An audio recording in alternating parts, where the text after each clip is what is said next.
তোমরা তো আমায় দেখছো আমি একটা সুস্থ মানুষ, কিন্তু তোমরা কি জানো আমি একটা জীবন্ত লাশ? আমার মাথাটা মেরে ফাটিয়ে চৌচির করে দেওয়া হয়েছিল।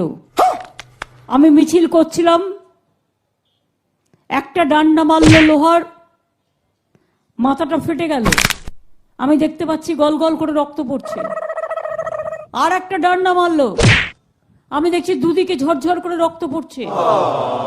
থার্ড ডান্ডা মারলো, ব্রেনটা ওয়াস্ট হয়ে যেত, ম্যাশড হয়ে যেত।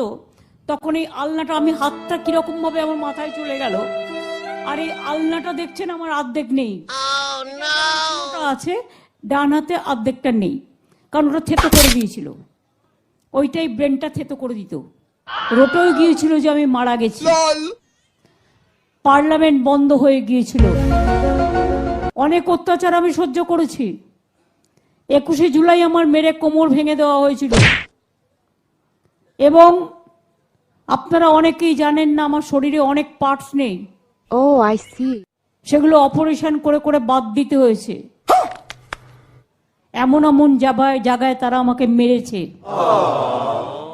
আমার এই দুটো হাত দেখছেন, এই দুটো হাতও অপারেশন হয়েছে। আচ্ছা। চোখ দেখছেন, চোখেও অপারেশন হয়েছে। মাথা দেখছেন, মাথায় অপারেশন হয়েছে। পেট দেখছেন, পেটেও অপারেশন হয়েছে। পা দেখছেন, পাও ভেঙে দিয়েছিল, থেতলে দিয়েছিল।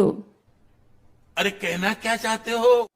আমি লড়াই করে, কষ্ট করে এই জায়গায় এসে একটা দল তৈরি করেছিলাম। দিনের পর দিন, কখনো অনশন, 26 দিন এমনকি জল খাইনি, রাস্তায় পড়েছিলাম কৃষি আন্দোলন নিয়ে। রাস্তায় পড়েছিলাম 21 দিন। সবাই জানেন না, আর এখন যারা এসছেন তারা অনেকে হয়তো জানেনও না পুরোটা। আচ্ছা। পারলে উপলব্ধি বইটা পড়বেন, আমার জীবনের প্রথম অংশটা ওখানে পাবেন।